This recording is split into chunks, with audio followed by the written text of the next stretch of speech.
Good morning, everyone. My name is Maya Luria with TMC for Seniors, and today we've got a great nutritional presentation for you. It's 10 ways to improve your well-being through mindful and intuitive eating. I've got Katelyn Barker here with me. She is an assistant professor of practice over at the University of Arizona's School for Nutritional Sciences and Wellness. We have partnered with Katelyn and her team of students. They'll be doing nutritional consults for us over here at TMC for Seniors this semester. So I'm so glad that Katelyn's going to kick off our semester with a great presentation for you. So welcome, Katelyn. Thank you so much, Maya. And welcome to everyone here that I have in person. We've got virtual folks and in-person folks. So I'm super excited to be here and present for you today. So as Maya mentioned, I'm an assistant professor of practice at the University of Arizona. I am a registered dietitian by training. I was born and raised in Utah, where I went to University of Utah for my degree. Before I moved to Arizona, I worked at a cancer hospital with people before, during, and after cancer treatment, and absolutely loved that and adored that. But I knew that I always wanted to teach, and that was kind of my end goal. So when I moved here to Tucson, I was really excited when I got hired as an instructor in the Department of Nutritional Sciences and Wellness. So my job is fully instructional. I teach nutrition classes. I don't do any research aside from instructional research. So training future dietitians. One thing that I want to share about myself, I think is important, is there's different ways to practice as a dietitian, and my style or my approach is a weight inclusive approach. And so instead of focusing on body size and weight, I focus on health behaviors instead. And that's part of what I'm here to share with you today, is a little bit about that kind of approach, which is called intuitive eating. So I wanted to start out with this quote.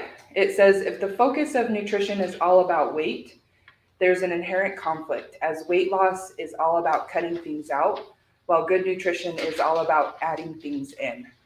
And I just love this quote. I think it speaks well to my own approach to nutrition, but also just an approach that feels good, that nutrition shouldn't be about cutting things out. It should be about adding things in, and adding things in to help us feel good and help us be well. So today's plan, we're going to talk about what intuitive eating is, what are the benefits, and then I'll share 10 ways to practice intuitive and mindful eating with you. And before we start, I want to share with you an example of someone who is an intuitive eater.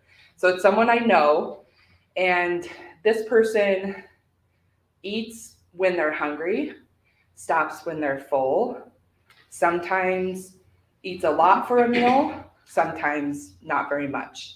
Some days only eats fruits and salad, and the next day eats pasta and butter. This person loves their body. They love how their legs take them so fast, loves their squishy belly, and is so proud of anything that they can do, like jumping, running, that kind of thing. So this person is my 3-year-old, Cameron. And he is such a good example of intuitive eating. This is a picture of him enjoying some ice cream, and you can see he's got it like dripped all over him. And then his 3-year-old birthday, he's got his birthday cake there. And what you don't see in the picture is that he's got his finger in the frosting, taking little bites before we actually did cake and song. So this is Cameron. And, you know, at some point, we were all intuitive eaters. We are born intuitive eaters. We cried when we were hungry. We stopped when we were full. And so I wanted to share that example because kids are such a great example of intuitive eating. So intuitive eating is a non-diet approach that emphasizes internal cues over external diet rules. So basically that means kind of what I shared in the beginning is thinking about ways that nutrition and movement can benefit our health without thinking about trying to change our body size or thinking about the number that's on the scale. And so the focus, again, isn't on the scale, but instead health enhancing behaviors, better body image, and a healthier relationship with food. So that's kind of what intuitive eating is in a nutshell. And again, just I love this picture of this little baby that we were born intuitive eaters. We were born this way where we knew how much to eat and not when we're done eating. And just sort of this intuition of what to eat at what point in time. And as we grew up, we're then introduced to sort of our culture, which sometimes is called diet culture. And when I say diet culture, I mean rules around food, the idea that smaller bodies are better bodies, and we're kind of taught to eat certain foods, to limit certain other foods. We're taught that certain bodies are valued over other types of bodies. And we start listening to external cues rather than our own internal cues that we were born with. So we're listening to external cues to guide what we eat instead of what we were born with, which is what intuitive eating tries to do is bring us back to those cues. So I've added these pictures. One, let's see if I can get the laser to work. One of Marilyn Monroe, definitely historic figure, and then the other one of Twiggy over here. And I just think it's fascinating to look at how the beauty ideal has changed over time. Just by looking at Marilyn Monroe versus Twiggy, you can see how it's kind of shifted and even it shifted into today. My students will tell you the pressure to have, a curvy body as opposed to this straight body that Twiggy was kind of the, the icon for. So one question I always get when we think about intuitive eating, and maybe this is something that's coming up for you, is, but what about health? What about all the things we're taught that we should limit certain foods and we should eat more of some foods? And one thing I think we forget is that mental health is part of health. And when we're stressed about eating, when we're stressed about food choices, then that has an impact on our mental health, which ultimately decreases our well-being too. So intuitive eating is not just about incorporating good principles of nutrition, we'll talk about, but also kind of that mental health piece, that body image piece. So some of the benefits are improved cholesterol, lower rates of emotional eating, lower rates of disordered eating, higher self-esteem, more satisfaction with life, optimism and well-being, proactive coping skills, and better body image. So you can see these are like the overall well-being things. If I think about these things, these are the things that I want to feel when I get up during the day, and not feeling bad for breaking a certain diet rule or eating a food that I think that I shouldn't. When we adapt intuitive eating, we also no longer have the consequences of dieting. So food and body preoccupation and disordered eating, weight cycling, which is something that we don't talk about as health professionals and health community, is the impact of weight cycling. So there are studies that show weight cycling, which means when your weight goes up and down over time, can lead to heart disease. And so that increase and decrease of body composition can influence lipid levels, cholesterol levels, and things like that. Whereas we usually just say it's because someone has a larger body, they need to have a smaller body to decrease their risk of heart disease, where we're missing this other part of weight cycling and even some of the effects of weight stigma that may be influencing our health too. So intuitive eating also, again, addresses self-esteem and focuses on weight, or the focus is off weight versus sustainable health promoting behaviors. Something really interesting that I have taught my students is, they're training to be dietitians and working with clients. And working with clients is not just writing a meal plan and giving it to someone and this is what you should eat, and they're going to follow it 100%, which is what they think will happen, but it's not actually what happens. And so we talk about how the research says when a person is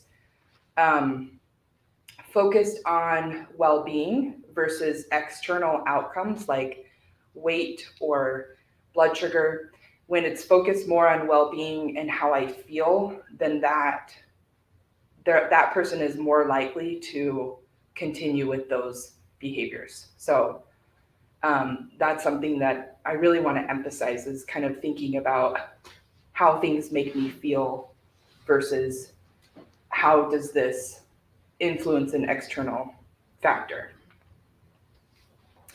Okay, so I want to share 10 ways to practice intuitive eating with you. And these are adapted from a book. It's called Intuitive Eating by Evelyn Tribole and Elise Resch. It's on the last slide, so there's a list of books that I've got recommended for you guys if you're interested in learning more. So Intuitive Eating is one of them. And the book is written by two dietitians. They were working with folks in the field and wondering why their typical dietetic training wasn't working for clients. And so they started working together and created this idea of intuitive eating, which encompasses 10 principles. And the principles are just principles, they're not rules, and they don't have to be followed in order. Not all of them have to apply to everyone. So maybe there's something you feel like applies to you and then something that doesn't. So you can kind of take and leave what you need and what you want. But they're not rules. That's something that I wanted to emphasize today. So the first one is reject the diet mentality. And if you've ever tried dieting, the first thing to think about is, has dieting ever helped you sustainably improve your health? So has it helped over a long period of time? If we look at research studies for dieting, most of them are really short-term studies, like 3 to 6 months long or a year long. Most people don't maintain the weight that they lose. Most people gain the weight back that they lose on the program. And 60% of the people gain back more weight than they originally lost. So it kind of promotes that, again, that weight cycling, yo-yo dieting effect that we talked about. And for this part of the presentation, I wanted to share with you my own personal experience with this. So in high school, I got interested in nutrition. I was always in a larger body as a kid and got interested in nutrition and started moving and exercising and eating healthy, or what I thought was eating healthy, and ended up in disordered eating pretty late into my teens. And I ended up getting help and seeing somebody for it, and things got better. When I went into college, I still loved nutrition, so I was like, yeah, I'm going to go into nutrition. It'll be kind of my dream job. And I was still doing well in terms of that disordered eating disorder, food thoughts for me. And as I went through my education, it actually helped me recover and healed that relationship with food, and just I could realize that really it's about the big picture and not so much about specific foods. And that anxiety of eating specific foods went away for me. Now, this is my own lived experience, and I want to acknowledge other people's lived experiences might be different. But as I went through grad school, had 2 babies of my own, working, all the things, getting older, my body started to change, and I felt that relationship with food coming back for me where it wasn't helpful for me anymore. But I had all this training that I should be in a smaller body. And I thought, how can I be a dietitian in the body size that I am? And so I just felt this enormous amount of pressure to make my body smaller. I met a really good friend of mine on campus, and I told myself I wasn't going to cry. I'm sorry.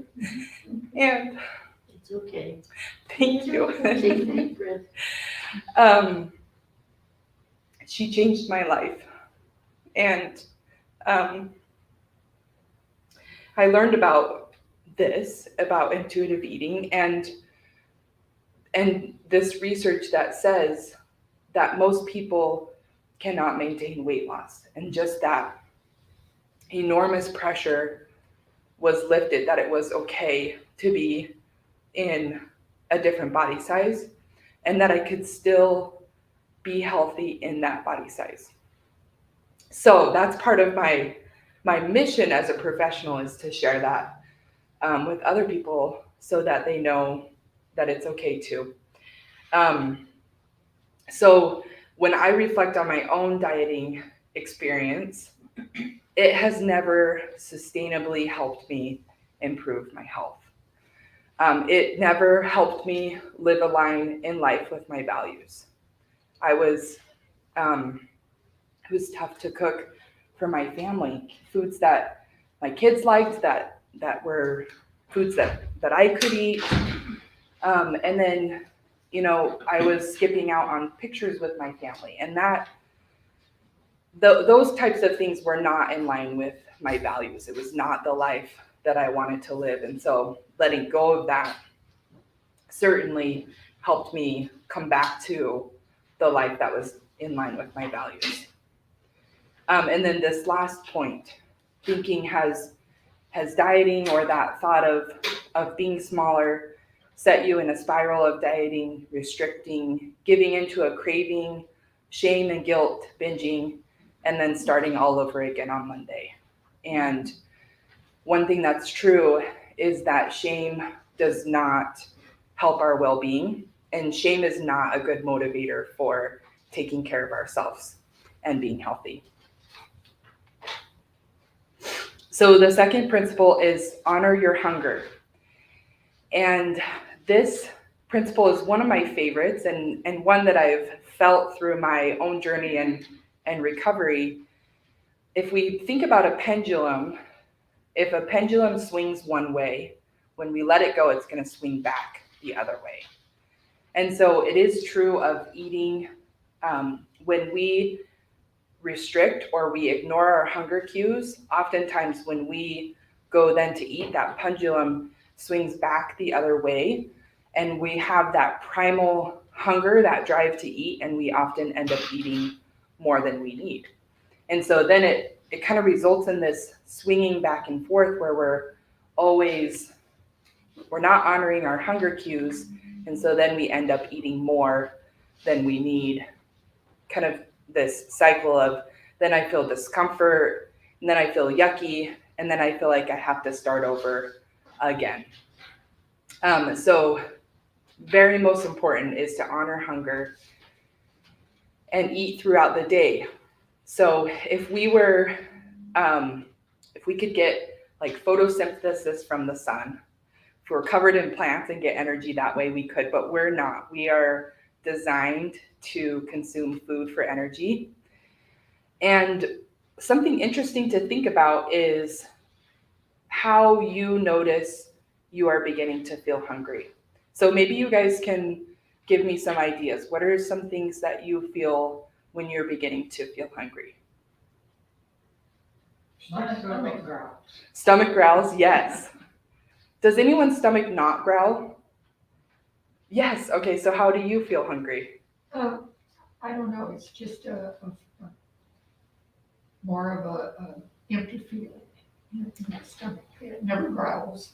Yeah, I actually need to eat more because everybody tells me I'm underweight, including my doctor. And I've just never been able to gain weight. So yeah, mine does not growl. yeah. So for the virtual folks, just that kind of that empty feeling, if you didn't hear that, or stomach growling. Some people have headaches. Some people feel kind of shaky. Some feel that angry, or the hangry feeling, as I like to call it. So that's something interesting to think about for you. How do you notice that you're beginning to feel hungry? And if we think about a scale from 1 to 10, our goal is to be in the middle, that we're not eating when we're too hungry, because then it's hard to choose something that we really feel like eating and eat until we're just comfortably full. And so kind of in that middle of that scale, when we're beginning to notice and think about food, is when we should start eating. The next one is make peace with food. So if we have kind of an all or nothing mentality with food, then that makes us think about that food and crave it more. There was an interesting study where they took little kids, they put them in 2 different rooms with a bowl of M&Ms. And with one of the kids, they said, you guys can have, they had an activity, it was a puzzle. You guys can have as many M&Ms as you want while you work on the puzzle. And in the other room, they told the kids, you can have as many M&Ms as you want, but you cannot have the green ones. So you can have the other colors, but no green ones. And it turns out the kids in the room that had access to all the M&Ms ate less M&Ms than the kids who were told they can't have the green ones did. And guess what? There were more green M&Ms missing. So it just kind of illustrates the point. When we don't allow ourselves to eat a certain food, that food becomes a craving for us, and we think it's going to be really good. And kind of leads to what we call the Last Supper mentality, which means that we're choosing foods that we know are going to be off limits the next day or starting on Monday. And so then that kind of cycle of restriction binge comes back into play. Whereas if all foods are neutral, no foods are good, no foods are bad, then inherently we will eat a variety of foods. And I'll show you a picture of that on the next slide, and then I'll come back. So I love this. I eat whatever I feel. And what many people think happens is cake all day. But what really happens is a variety of foods with a little bit of cake in there, because that cake isn't as special as when it's off limits to us. So check in with yourself while you're eating, before, during, and after. There's something called systemic habituation. So when we first take a food off limits, we might go through a honeymoon phase where we eat that food all day long. I had a client who did this. She loved donuts. It's her favorite food. It was always her off-limit food. And so we just decided to do an experiment. What would happen if we just said donuts were no longer off limits? And she went through this honeymoon phase where she ate a donut every single day, sometimes 2 times a day. And then by the time, maybe a couple weeks in, she said, I'm kind of tired of donuts. And you know what? They didn't taste as good as I remembered. And so that systemic habituation, when something isn't as exciting because our taste buds become used to it, kind of like if you're wearing shoes. If your shoes are, right when you put your shoes on, you can feel them, but then after a while, you can't feel them anymore because of systemic habituation. So the same is true with food. The next one is to challenge the food police. So the one we just talked about is physical permission to giving yourself physical permission to eat all foods, while this one is giving yourself emotional permission to eat all foods. And so it's about confronting that voice in your head that's calling the food or yourself good or bad or unhealthy, and trying to observe food from a neutral standpoint, and looking at food as a place from self-care rather than restriction and punishment. And so again, trying to make observations about foods instead of judgments. So I'll give you an example.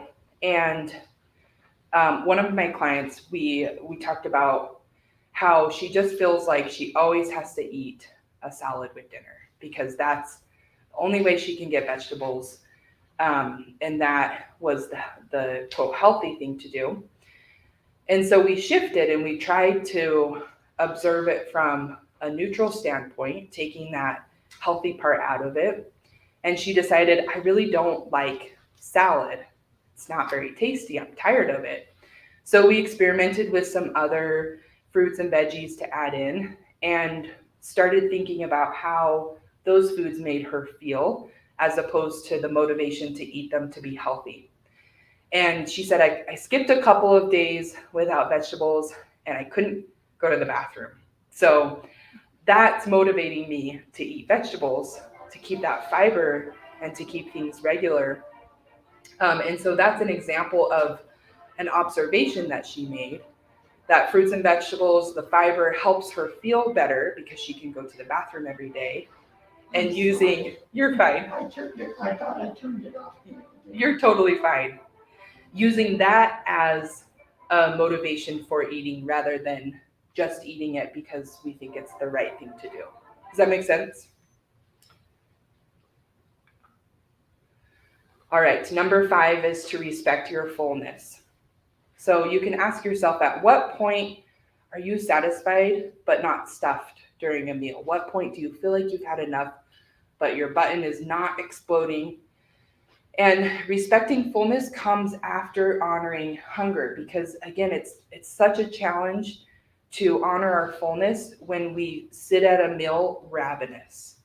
It's just really tricky. So we have to respect hunger first.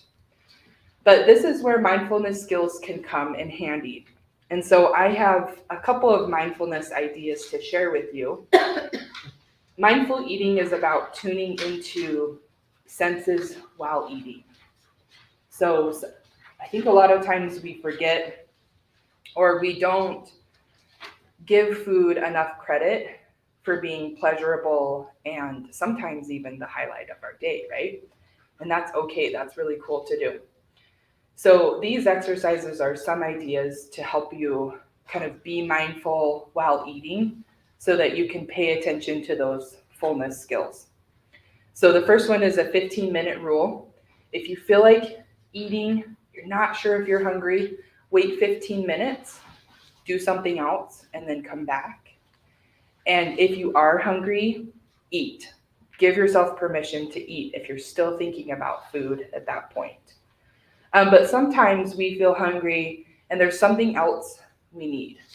Maybe we need to talk to a friend, we're feeling lonely, or maybe we're feeling stressed about a situation. And so just kind of taking time to sort out what it is we really need at that moment.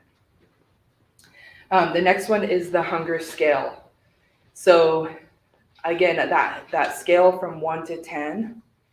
And while we're eating, paying attention to how full do I feel? Do I feel neutral in the middle where I'm not hungry or not full? Do I feel a 6 or a 7 where I'm a little full, or 8 where I'm just perfect? The goal is to be between a 3 and an 8 on that scale. So eating when we're hungry, ready to eat, and then stopping when we feel that sense of, I feel good right now. This next one is called plate, table, chair. So it's simple, but making sure that when we sit down, we always have food on a plate. We're in a chair at the table. So I think it's often that we eat when we're distracted, and not that that can't happen ever, but if it's a routine thing, then that takes us out of experiencing the food. And if we don't experience the food, if we don't even taste it, then how are we going to be satisfied, right? And so the next one is engaging the senses. So I have a little example to read to you. So let's pretend that we're cooking oatmeal. And as we're cooking oatmeal, this is an example of how we can engage the senses and be mindful as we're making it. So as we mix dry ingredients, we notice the floury texture of the oats. Maybe we're adding berries and we notice how bright and red they are. And maybe there's a subtle difference between the smell of the oats and the smell of the berries. And then we decide to add a banana. And when we're cutting the banana, we notice that it's a little bit tender, a little bit firm. And when we mix everything together, we can smell those smells of everything mixed together. And when we're eating, maybe we notice the different texture between the oats and the fruit. Maybe there's some nuts. And so what's the difference between the texture of the soft oats versus the crunchy nuts? Is it warm? Can you taste that little bit of cinnamon that you added, or a little bit of maple? So that's an example. It sounds kind of silly to say out loud, honestly, but just really thinking and paying attention, tuning into what you're eating. And the next one is to start with thanks. And whatever you do for meals, whether it's a prayer or a thought of gratitude, starting a meal with thanks and just recentering. I'm thankful for this body to nourish my food. I'm thankful for the people or myself who prepared it for me. All right, number 6 is to discover the satisfaction factor. So denying yourself and what you want results in eating more and enjoying it less. I cannot tell you how many times I have been craving something, and I'm like, I think I know what it is. It's like a warm chocolate chip cookie. That's why I put a picture of chocolate chip cookie here. And I go through everything in my pantry that's similar. Oh, maybe if I have like a slice of toast, or maybe if I have some yogurt and granola, and nothing satisfies it until I get that cookie. And so then I ended up eating all of those foods plus the cookie anyway.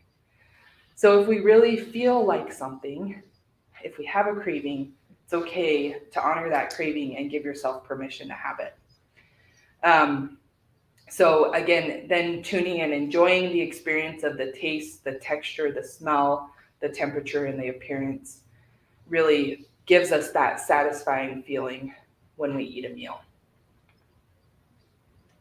Number 7 is to cope with your emotions without food.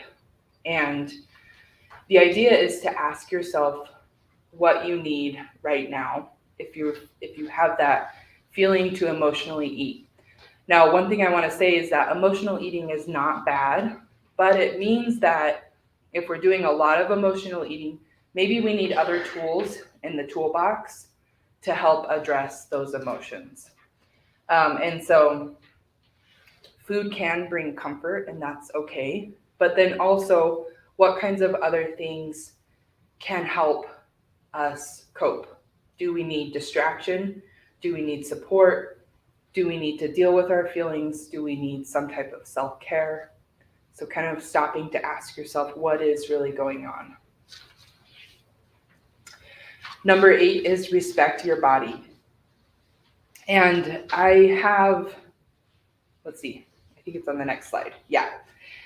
One of my very favorite books is called More Than a Body. It's by Lindsay and Lexi Kite. They're twin sisters, actually from Utah, but they did doctoral research around body image, specifically looking at women's body image and self-objectification. And this is a quote from their book. It says, "Our body image suffers because we are taught we are bodies first and people second. Positive body image isn't believing your body looks good. It's knowing that your body is good regardless of how it looks. And their whole book is so powerful, but the idea that in our society, we are taught that we are bodies first and people second. But their mantra, which I love, is that our bodies are instruments and not ornaments. So our body is a tool for us to be human beings and do the things that we love on a day-to-day basis. And, there's all these things. I don't know if you have felt this way too, but I feel like there's an increasing popularity in body positivity. And while it's good, it doesn't get to the core of what body positivity is really about, which is that it's not about the way a person's body looks. So body positivity today is still focusing on how a person's body looks. So while it's addressing maybe a symptom of the problem, that so many women feel like they don't love their body, it's not addressing the root cause, which is that we're taught that how we look is the most important thing about us. And so there's a difference, there's a continuum of how we feel about our body. On one side is body hatred, on the other side is body love, and somewhere in the middle is body respect. So even if you don't love your body, how can you show your body respect? And I love this question that I just wanted you to think about. How can you honor your here and now body? Number 9 is about movement.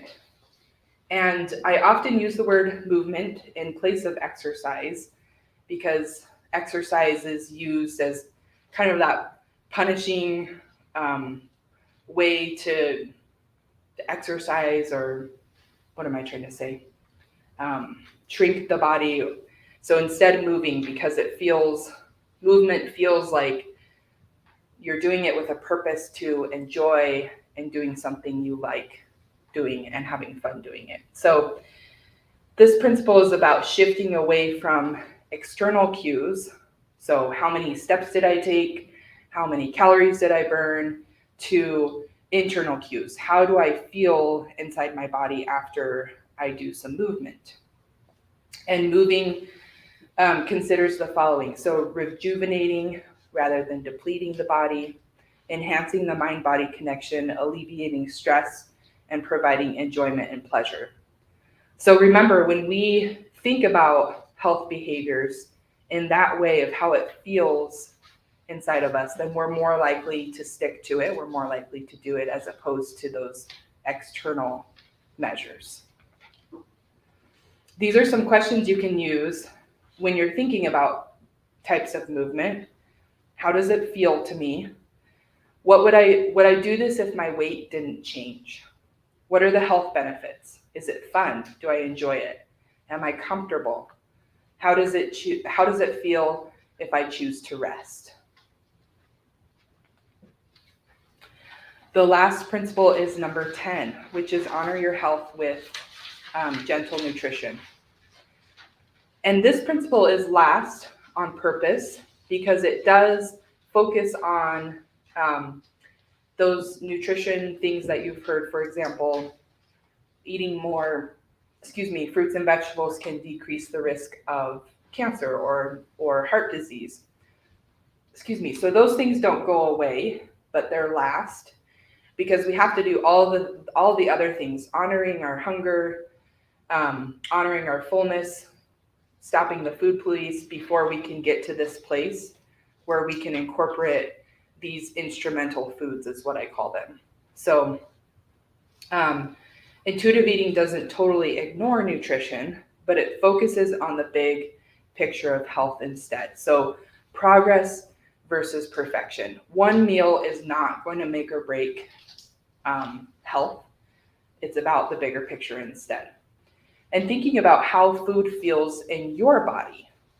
So again, thinking, when I eat this, how do I feel? today, does this food feel good to eat, or does it feel like it's not good for me to eat? And then what foods leave you feeling satisfied, nourished, energized, and strong? I want to end with this quote, and then we'll open it up for questions. This quote is by Brene Brown, and it's from the book Rising Strong. It says, "Our job is not to deny the story, but to defy the ending. To rise strong, recognize our story, and rumble with the truth until we get to a place where we think, yes, this is what happened, this is my truth, and I will choose how the story ends." I mentioned additional resources. So here's my, if you're interested in learning more, book recommendations for you. Intuitive Eating, of course, is kind of what we covered today. But these other books are fantastic resources as kind of a gentle approach to nutrition without food rules and diet culture. And Maya mentioned one-on-one consultations, and so I just wanted to say again that we're excited to meet with you one-on-one if that's something that you would like to do. You'll meet with myself and my nutrition student that I'm training. And I also wanted to thank you for the opportunity for them to learn and be part of your journey. And whatever it is you need, it's kind of an individual we can address on an individual basis. But mostly, thank you for letting them learn and be part of your health. So we are offering free appointments in Zoom and both in person. And Amaya might be able to speak to scheduling a little bit. I put the phone number up here, but I think we've got a scheduling sign up over here. So please keep that in mind if that's something you're interested in. And again, thank you.